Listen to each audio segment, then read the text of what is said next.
میں بہک سکوں یہ مجال کیا، میرا رہنما کوئی اور ہے۔ نحمدہ و نصلی علی رسولہ النبی الکریم الامین، اما بعد فاعوذ باللہ السمیع العلیم من الشیطان الرجیم، بسم اللہ الرحمن الرحیم۔ قال اللہ تبارک و تعالی فی القرآن الحکیم، ان اللہ و ملائکتہ یصلون علی النبی یا ایہا الذین آمنوا صلوا علیہ وسلموا تسلیما۔ الصلاۃ والسلام علیک یا رسول اللہ، الصلاۃ والسلام علیک یا نبی اللہ، الصلاۃ والسلام علیک یا شفیع المذنبین وعلی آلک و اصحابک یا رحمۃ للعالمین۔ اللہ تبارک و تعالیٰ کی بے حد و حساب حمد و ثنا، جان عالم، وجہ تخلیق کائنات، ہم سب کے آقا و مولا حضرت محمد مصطفیٰ صلی اللہ علیہ وسلم اور آپ کے جمیع آل و اصحاب کی بارگاہ ناز میں درود و سلام کے نذرانوں کے بعد، انتہائی عزت اور احترام کے لائق سامعین ذی وقار، میرے دینی اور یقینی دوستوں، بزرگوں اور بھائیوں، قرآن کریم فرقان حمید کی تفسیر کے حوالے سے ہمارا تفسیری سلسلہ بنام اعجاز القرآن جاری ہے اور اسی تسلسل کو آگے لیے بڑھیں گے۔ آج بحمدہ تعالی سورہ نساء کے 24ویں رکوع اور سورہ چھٹے سپارے کا چوتھے رکوع کی تفسیر آپ کے سامنے پیش کی جائے گی۔ آج سورہ نساء بحمدہ تعالی اختتام پذیر ہو جائے گی اور اس کے بعد سورہ المائدہ وہ ابتدا ہوگی، اور انشاءاللہ العزیز آج سورہ المائدہ کی ابتدا سے پہلے سورہ نساء کا اختتام، یہ یہاں تک یہ چھٹے سپارے کے 4 رکوع بھی اس کے ساتھ ہی اختتام پذیر ہو جائیں گے۔ اللہ تعالیٰ سے دعا ہے کہ اللہ تعالیٰ اپنے محبوب کریم کے صدقے ہم سب کو حق کی پیروی کرنے کی توفیق مرحمت فرمائے۔ سورہ نساء چھٹا سپارہ 24واں رکوع اور چھٹے سپارے کا چوتھا رکوع، آیت نمبر 172۔ لن يستنكف المسيح ان يكون عبدا لله ولا الملائكة المقربون ومن يستنكف عن عبادته ويستكبر فسيحشرهم اليه جميعا۔ ہرگز مسیح اللہ کا بندہ بننے سے کچھ نفرت نہیں کرتے، اور نہ مقرب فرشتے، اور جو اللہ کی بندگی سے نفرت اور تکبر کرے تو ان قریب وہ ان سب کو اپنے پاس جمع کرے گا۔ لن يستنكف المسيح ان يكون عبدا لله ولا الملائكة المقربون۔ عیسیٰ اور سیدنا عیسیٰ علیہ السلام کے بعد فرشتوں کا متصلاً ذکر کیا گیا، یہ اللہ کا عبد بننے میں کوئی عار نہیں سمجھتے۔ اس کی 2 وجوہات ہو سکتی ہیں۔ حضرت عیسیٰ علیہ السلام سے بہت سے عجیب و غریب امور کا وقوع ہوا، اور حضرت عیسیٰ علیہ السلام کی ولادت بغیر باپ کی ہوئی۔ اب یہاں پر فرشتوں کا ذکر متصلاً حضرت عیسیٰ کے بعد کرنا، یہ قرآن کریم کی ایک حکمت کا مقتضا ہے، اس کا تقاضا کرتا ہے، کیونکہ فرشتے بھی بغیر والد اور بغیر والدہ کے دنیا میں تخلیق کیے گئے، دنیا میں آئے، اور فرشتے بھی عجیب و غریب امور پر قادر ہوتے ہیں۔ تو چونکہ عیسائیوں نے قدرت اور علم کی بنا پر حضرت عیسیٰ علیہ السلام کا علم اور حضرت عیسیٰ علیہ السلام کی قدرت، یعنی آپ کا اختیار، آپ کے معجزات اور آپ کا علم، وَأُنَبِّئُكُمْ، میں تمہیں خبر دیتا ہوں جو تم گھروں میں کھا کر آتے ہو، ان معاملات کو دیکھ کر حضرت عیسیٰ علیہ السلام کے لیے عقیدہ الوہیت رکھا۔ حضرت عیسیٰ علیہ السلام کے لیے خدائی کا دعویٰ کر دیا۔ اللہ تبارک و تعالیٰ نے فرمایا کہ عیسیٰ علیہ السلام ہو یا فرشتے ہوں جن کی تم پرستش کرتے ہو، وہ خود میں اللہ تعالیٰ کا عبد ہونے میں کوئی عار محسوس نہیں کرتے۔ اس آیت کو اگر ہم شان نزول کے لحاظ سے دیکھیں تو نجران کا وفد عیسائیوں کا نبی کریم صلی اللہ علیہ وسلم کے پاس آیا. انہوں نے حضرت عیسیٰ علیہ السلام کے متعلق نبی کریم صلی اللہ علیہ وسلم سے مباحثہ کیا. یہ جو شان نزول ہے اس کو امام سمرقندی نے اپنی تفسیر سمرقندی کے اندر، امام ابو لیث سمرقندی نے اس کو نقل کیا. تو نبی کریم صلی اللہ علیہ وسلم نے ان سے فرمایا حضرت عیسیٰ اللہ کے بندے ہیں، اس کے رسول ہیں. تو ان لوگوں نے کہا اس طرح نہ کہیے، عیسیٰ علیہ السلام اللہ تعالیٰ کی عبادت کرنے کو اپنی شان کے خلاف سمجھتے تھے، وہ تو خود الہ تھے. تو اللہ تعالیٰ نے ان عیسائیوں کی تکذیب کی، فرمایا لن یستنکف المسیح ان یکون عبدا للہ ولا الملائکۃ المقربون. عیسیٰ علیہ السلام نے نہ کبھی آر محسوس کی اللہ کی بارگاہ میں سربسجود ہوتے اور نہ ہی فرشتوں نے. یہ تمام کمالات ان کو اللہ کی عطا ہیں، تو اللہ کے شکر گزار بندے تھے. یہ تمہارا بزعم خواہش خود عقیدہ ہے، خود سے گھڑا ہوا عقیدہ ہے. اور فرشتے بھی جن کو مشرکین اللہ کی بیٹیاں ٹھہراتے تھے، بہت سے بتوں کو فرشتوں کے نام پر منسوب کر کے ان کی عبادت کی جاتی تھی.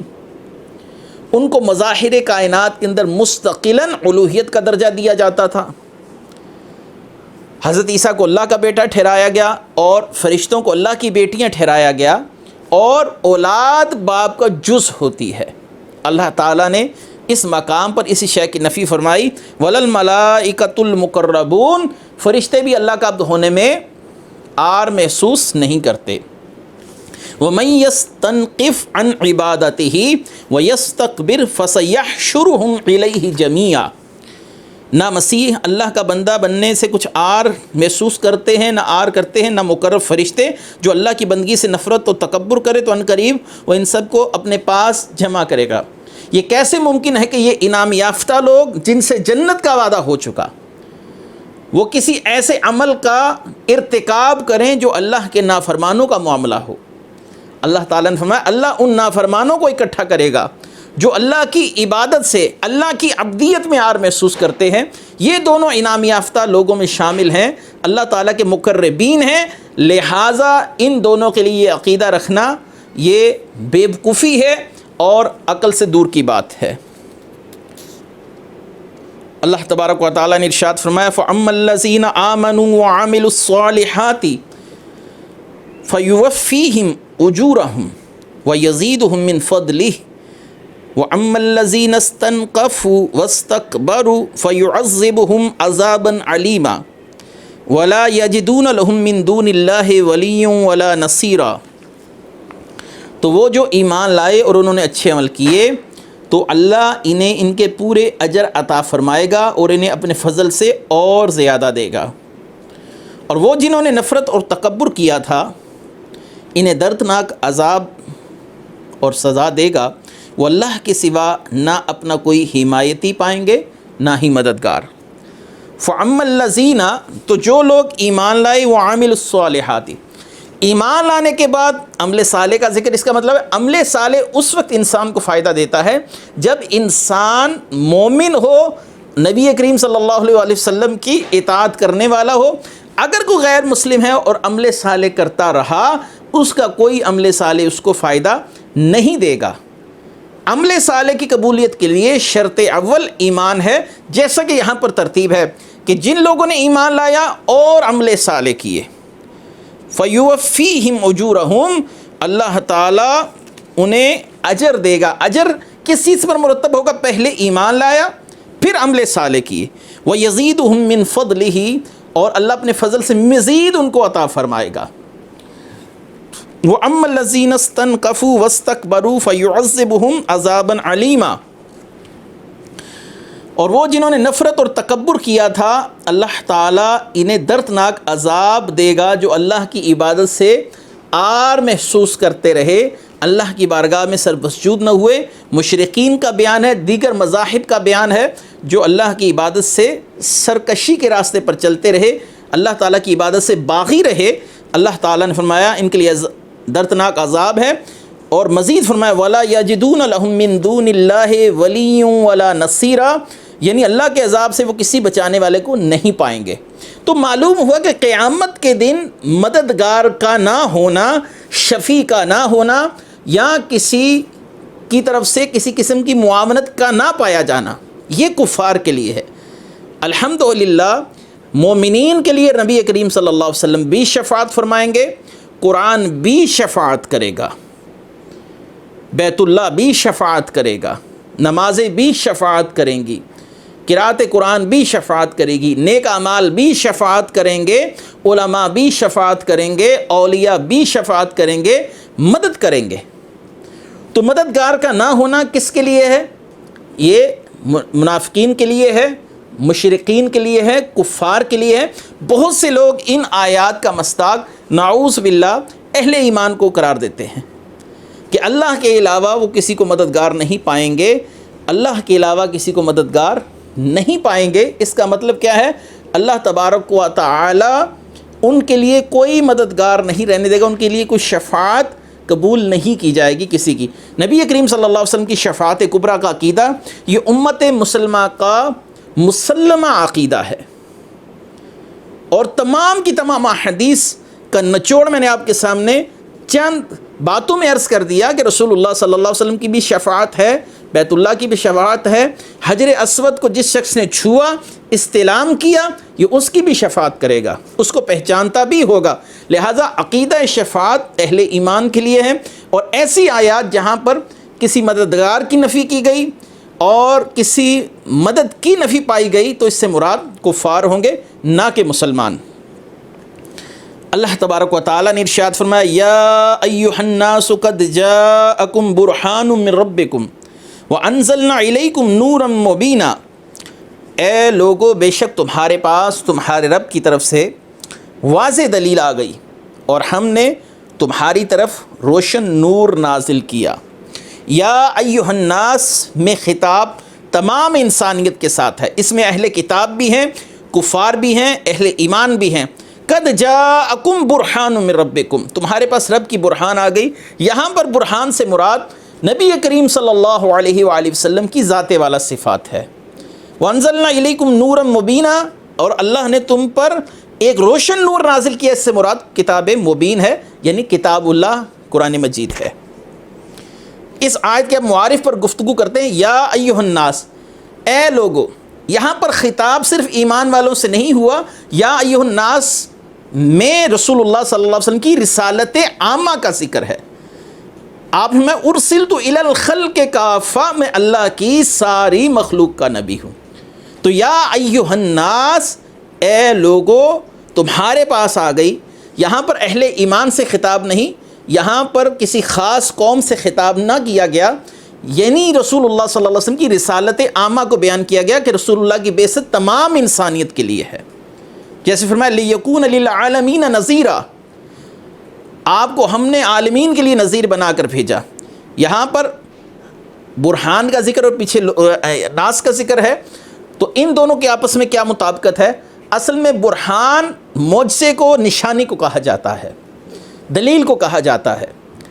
تو دلیل کو انسان عقل سے معلوم کرتا ہے، اور صاحبان عقل اگر دیکھا جائے تو دو بڑی مخلوقیں ہیں، ایک جن و انس۔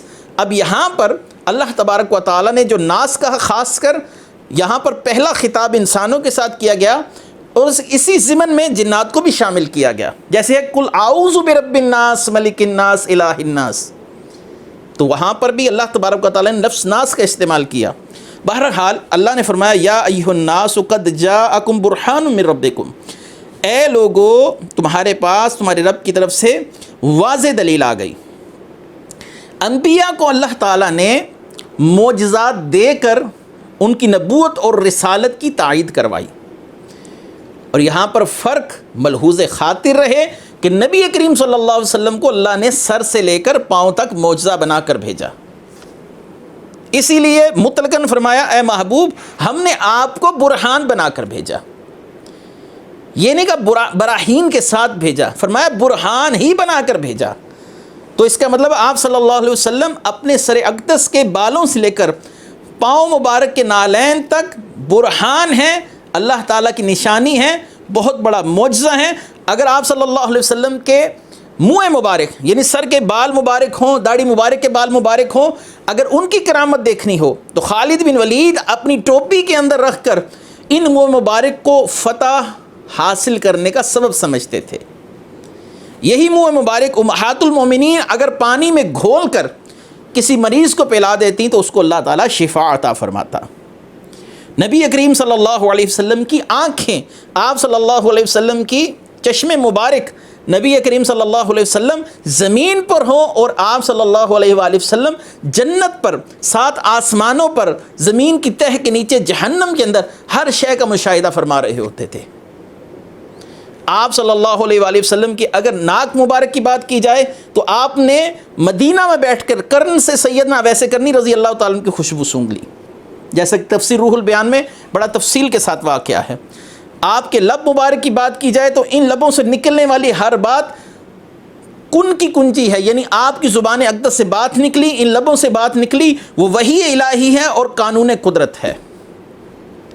آپ کا لعاب اگر کھانے میں پڑ جائے تو اللہ تعالیٰ اس میں برکتیں پیدا فرما دے، اگر کنویں میں پڑ جائے تو کھارا کنواں میٹھا ہو جائے۔ نبی کریم صلی اللہ علیہ وآلہ وسلم کے فضلات مبارکہ پاک ہیں۔ سیدہ ام ایمن اگر آپ کا بول مبارک پی لیں تو آپ صلی اللہ علیہ وآلہ وسلم ان کے لیے بشارت سنائیں کہ اللہ تعالیٰ ان کے پیٹ کے امراض کو دور فرما دے گا۔ سیدنا سنان بن سلمہ رسول اللہ صلی اللہ علیہ وسلم کا خون مبارک پی لیں تو آپ صلی اللہ علیہ وسلم انہیں خوشخبری سنائیں کہ اللہ تعالیٰ نے تم پر جہنم کی آگ کو حرام کر دیا ہے۔ نبی کریم صلی اللہ علیہ وسلم کے اگر ناخن مبارک ہوں تو سیدنا امیر معاویہ رضی اللہ تعالیٰ عنہ وصیت کر کے جائیں کہ ان ناخنوں کو، ان نبی کریم صلی اللہ علیہ وسلم کے کٹے ہوئے ناخنوں کو میری آنکھوں کے اوپر رکھ دیا جائے تاکہ اللہ تعالیٰ ان کی وجہ سے، ان کے سبب مجھے قبر کی منزلوں میں آسانی عطا فرمائے۔ نبی کریم صلی اللہ علیہ وآلہ وسلم کہ دست مبارک کے اگر کرامات کا معجزات کا ذکر ہو تو آپ صلی اللہ علیہ وسلم ایک انگلی کے ساتھ چاند کو چیر کر رکھ دیں۔ نبی کریم صلی اللہ علیہ وسلم کے ہاتھوں کی انگلیوں سے چشمے جاری ہو جائیں۔ تو اللہ نے آپ کو اپنی ذات کی دلیل بنایا، تو جتنا کوئی دعویٰ مضبوط ہوتا ہے اس کی دلیل بھی اتنی مستحکم رکھی جاتی ہے۔ آپ نے کچہری میں دیکھا ہوگا، کورٹ عدالت میں دیکھا ہوگا کہ مدعی اور مدعا علیہ یہ دونوں دلیل کو توڑنے اور ثابت کرنے کے در پہ ہوتے ہیں، کیونکہ اگر دلیل ثابت ہو جائے تو دعویٰ بھی ثابت ہو جاتا ہے۔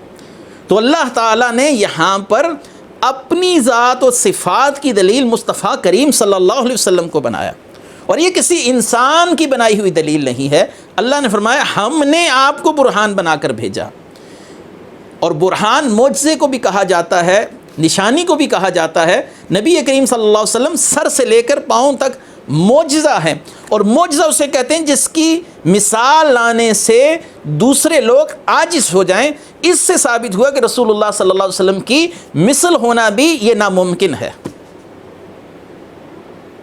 آپ کی نظیر ہونا ناممکن ہے۔ آپ صلی اللہ علیہ وسلم کی مثل کوئی نہیں ہو سکتا۔ آپ نے صحابہ کو کہا ایکم مثلی، تم میں میری مثل کون ہے؟ اگر صحابہ اکرام جن کا مرتبہ یہ ہو کہ رسول اللہ فرمائے اگر میرے بعد نبی ہوتا تو عمر ہوتا، وہ صحابہ جن سے کہا جائے کہ آپ میرے لیے ایسے ہی ہیں جیسے موسیٰ کے لیے ہارون، اگر وہ نبی کریم صلی اللہ علیہ وسلم کی مثل نہیں ہو سکتے، مولا علی کرم اللہ وجہہ الکریم، حضرت عمر فاروق رضی اللہ تعالیٰ عنہ، تو پھر بعد میں آنے والے اس کمال کو چھو بھی نہیں سکتے، سوچ بھی نہیں سکتے کہ آپ صلی اللہ علیہ وسلم کی مثل کسی کو قرار دیا جائے۔ پھر یہاں پر اللہ نے قرآن میں پہلے اپنے محبوب کا ذکر کیا، پھر حسن ترتیب دیکھیے، پھر قرآن کا ذکر کیا۔ قرآن کا ذکر بعد میں ہے، رسول اللہ کا ذکر پہلے ہے، کیونکہ اللہ تعالیٰ کی ذات کی کامل معرفت جو رسول اللہ صلی اللہ علیہ وسلم دیتے ہیں وہ قرآن بھی نہیں دیتا۔ قرآن ایک مجمل کتاب ہے، مبہم کتاب ہے، اس کی تفسیر، تشریحات، توضیحات یہ سب نبی کریم صلی اللہ علیہ وسلم سے ہم تک پہنچی۔ قرآن نماز کا حکم دے گا، لیکن نبی کریم صلی اللہ علیہ وآلہ وسلم اس نماز کی تفصیل ہمیں بتائیں گے۔ قرآن زکوٰۃ کا حکم دے گا، لیکن اس زکوٰۃ کا نصاب نبی کریم صلی اللہ علیہ وسلم بتائیں گے۔ اور جو نبی کریم صلی اللہ علیہ وآلہ وسلم پر پہلے ایمان لایا، پھر اس نے آپ پر اترنے والی کتاب پر بھی ایمان لایا۔ اس لیے آپ پر ایمان لانے کو مقدم رکھا گیا، قرآن پر ایمان بعد میں ہے، کیونکہ پہلے اس نے آپ کو رسول مانا، پھر آپ پر اترنے والی کتاب کی تصدیق کی۔ تو نبی کریم صلی اللہ علیہ وسلم اللہ تعالیٰ کی برہان ہے، اللہ کی نشانی ہے، آپ سر تپ قدم خود ایک معجزہ ہیں۔ انبیاء معجزے لے کر آئے ہیں، مصطفیٰ کریم معجزہ بن کر آئے ہیں۔ وَأَنزَلْنَا إِلَيْكُمْ نُورًا مُبِينًا، روشن نور سے مراد قرآن پاک ہے جو حضور اقدس صلی اللہ علیہ وسلم کے ذریعے ہم تک پہنچا۔ فَأَمَّا الَّذِينَ آمَنُوا بِاللَّهِ وَاعْتَصَمُوا بِهِ فَسَيُدْخِلُهُمْ فِي رَحْمَةٍ مِّنْهُ وَفَضْلٍ وَيَهْدِيهِمْ إِلَيْهِ صِرَاطًا مُسْتَقِيمًا، تو وہ جو اللہ پر ایمان لائے اور انہوں نے اس کی رسی مضبوطی سے تھام لی تو ان قریب اللہ انہیں اپنی رحمت اور اپنے فضل میں داخل کرے گا اور انہیں اپنی طرف سے سیدھی راہ دکھائے گا۔ تو ان قریب اللہ انہیں اپنی رحمت اور اپنے فضل میں داخل کرے گا۔ ایمان والوں کو رحمت، فضل اور سیدھے راستے کی بشارت عطا کی گئی۔ رحمت جنت ہے، فضل جنت میں کرم بالائے کرم ہے، اور سیدھا راستہ دین اسلام ہے جو سیدھا قرب الہی تک ہمیں پہنچاتا ہے۔ تو وہ جو ایمان لائے اللہ پر، اس کی رسی مضبوطی سے تھامی، یہاں پر رسی سے مراد قرآن بھی ہے، مصطفیٰ کریم صلی اللہ علیہ وسلم کی ذات والا صفات بھی ممکن ہے کہ یہاں پر مراد لی جا سکتی ہے۔ فَسَيُدْخِلُهُمْ فِي رَحْمَةٍ مِّنْهُ، وَاعْتَصَمُوا سے مراد بعض مفسرین نے اس سے مراد شیخین کریمین کی ذات کو بھی لیا جو فنا فی الرسول کے مقام پر فائز تھے، یعنی سیدنا ابو بکر صدیق، سیدنا عمر فاروق رضی اللہ تعالیٰ عنہ، کہ جو ایمان لائے اور اللہ کی رسی کو مضبوطی سے تھام لے، یعنی اللہ والوں کو مضبوطی سے تھام لیا۔ اس کی تفسیر وہی ہے جو سورہ فاتحہ میں ہم کہتے ہیں انعمت علیہم غیر المغضوب علیہم ولا الضالین، یا اللہ ہمیں اپنے انعام یافتہ راستوں پر، بندوں کے راستے پر چلا اور ہمیں گمراہوں سے نہ کرنا۔ آگے آیت قلالہ ہے، اللہ تبارک و تعالیٰ فرماتے ہیں یستفتونک قل اللہ یفتیکم فی القلالہ ان امرؤ اہلک لیس لہ ولد ولہ اخت فلہا نصف ما ترک وہو یرثها ان لم یکن لہا ولد فإن كانت اثنتین فلہم الثلثان مما ترک وإن كانوا إخوة رجالا ونساء فللذكر مثل حظ الأنثيين يبين الله لكم أن تضلوا والله بكل شيء عليم۔ اے حبیب آپ سے فتویٰ پوچھتے ہیں، آپ فرما دیجئے اللہ تمہیں قلالہ کے بارے میں فتویٰ دیتا ہے کہ اگر کسی مرد کا انتقال ہو جس کی اولاد نہ ہو، اس کی ایک بہن ہو تو ترکے میں اس کی بہن کا آدھا حصہ، اور مرد اپنی بہن کا وارث ہوگا اگر بہن کی اولاد نہ ہو، پھر اگر دو بہنیں ہوں ترکے میں ان کا 2/3 حصہ ہوگا، اور اگر بھائی بہن ہوں جن میں مرد بھی ہوں عورتیں بھی ہوں تو مرد کا حصہ 2 عورتوں کے برابر ہوگا۔ اللہ تمہارے لیے صاف بیان فرماتا ہے تاکہ تم بھٹک نہ جاؤ، اور اللہ ہر چیز جانتا ہے۔ یستفتونک، تم سے فتویٰ پوچھتے ہیں، آیت مبارکہ میں کلالہ کی وراثت کا بیان ہے۔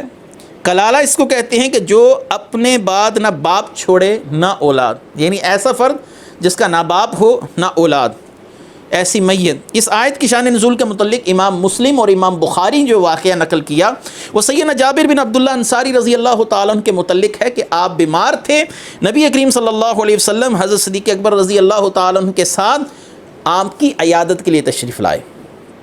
حضرت سیدنا جابر بے ہوش تھے، نبی کریم صلی اللہ علیہ وآلہ وسلم نے وضو فرما کر اس کا پانی ان پر ڈالا تو آپ کو افاقہ ہو گیا، یعنی آپ ہوش میں آ گئے۔ عرض کی یا رسول اللہ میں اپنے مال کا کیا انتظام کروں؟ اس پر یہ آیت مبارکہ اتری، یستفتونک ولی قل اللہ یفتیکم فی القلالہ۔ ابو داؤد کی روایت میں بھی یہ ہے کہ حضور نبی کریم صلی اللہ علیہ وسلم نے سیدنا جابر رضی اللہ تعالیٰ عنہ سے فرمایا، جابر میرے علم میں تمہاری موت اس بیماری سے نہیں ہے، یعنی آپ صلی اللہ علیہ وسلم کسی کی زندگی کی معینہ مدت بھی جانتے ہیں، کیونکہ آپ نے فرمایا اس بیماری سے آپ کی موت نہیں ہوگی۔ اور آپ صلی اللہ علیہ وسلم کی اس حدیث مبارکہ سے ضمناً عرض کر رہا ہوں، یہ مسئلہ بھی ثابت ہوا کہ بزرگوں کا استعمال کیا ہوا پانی یہ حصول شفا کے لیے استعمال کرنا سنت ہے، احادیث سے ثابت ہے، مریضوں کی عیادت کرنا بھی سنت ہے، یہ بھی اس حدیث سے ثابت ہے، اور رسول اللہ صلی اللہ علیہ وسلم کو اللہ نے علوم غیبی عطا فرمائے جس سے آپ نے جان لیا کہ حضرت جابر کا انتقال اس بیماری سے نہیں ہوگا۔ بہرحال جو اس آیت کے اندر اختصار کے ساتھ میں وراثت کے مسائل کو بیان کر دوں، وراثت کا علم انتہائی دقیق علم ہے، مشکل علم ہے، اور علم المیراث کو رسول اللہ صلی اللہ علیہ وسلم نے آدھا علم قرار دیا۔ جو اس آیت میں اس کو اختصار سے بیان کروں، کیونکہ جس کے ساتھ یہ صورتحال پیش آتی ہے وہ پھر دارالافتاء سے اس مسئلے میں رہنمائی لے سکتا ہے، میں ضمنی طور پر اس آیت کی مختصر سی تفسیر عرض کرتا چلوں۔ اگر کوئی شخص فوت ہو اور اس کے ورثاء میں باپ اور اولاد نہ ہو، ایسا شخص جس کے پیچھے نہ اس کا باپ زندہ ہو نہ اس کی اولاد ہو، تو سگی اور باپ شریک بہن کو وراثت سے مال کا آدھا حصہ ملے گا، یعنی اس کی بہن کو یا اس کے باپ کی دوسری بیوی سے اس کی بہن اگر پیدا ہوئی تو اس کو آدھا حصہ ملے گا، جبکہ صرف ایک ہو، اور اگر دو یا دو سے زیادہ بہنیں ہوں تو 2/3 حصہ وہ ان کو دیا جائے گا۔ اور دوسرا مسئلہ، اگر بہن فوت ہوئی اور ورثاء میں نہ باپ ہو نہ اولاد، اب مرد کی جگہ عورت کا ذکر آ گیا۔ اگر عورت فوت ہوئی یعنی بہن فوت ہوئی اور ورثاء میں نہ باپ ہو نہ اولاد ہو، تو بھائی اس کے کل مال کا وارث ہوگا۔ بہن آدھے مال کی وارث ہے، بھائی کل مال کا وارث ہے۔ اس کا مطلب اللہ تعالیٰ نے مردوں کو عورتوں پر فضیلت عطا فرمائی، اور اگر فوت ہونے والے نے بہن بھائی دونوں چھوڑے تو بھائی کو بہن سے دگنا حصہ ملے گا۔ وراثت کے مسائل میں بہت وسعت اور قیود ہوتی ہیں۔ آیت میں جو صورتیں موجود تھیں ان کو ہم نے بیان کر دیا، لیکن اگر کسی کے ساتھ کوئی ایسی ترقی کی صورتحال یا میراث کے مسئلے کی صورتحال درپیش ہے تو اس کو چاہیے دارالافتاء اہل سنت سے، مفتیان اہل سنت سے اس مسئلہ کے اندر رہنمائی لے۔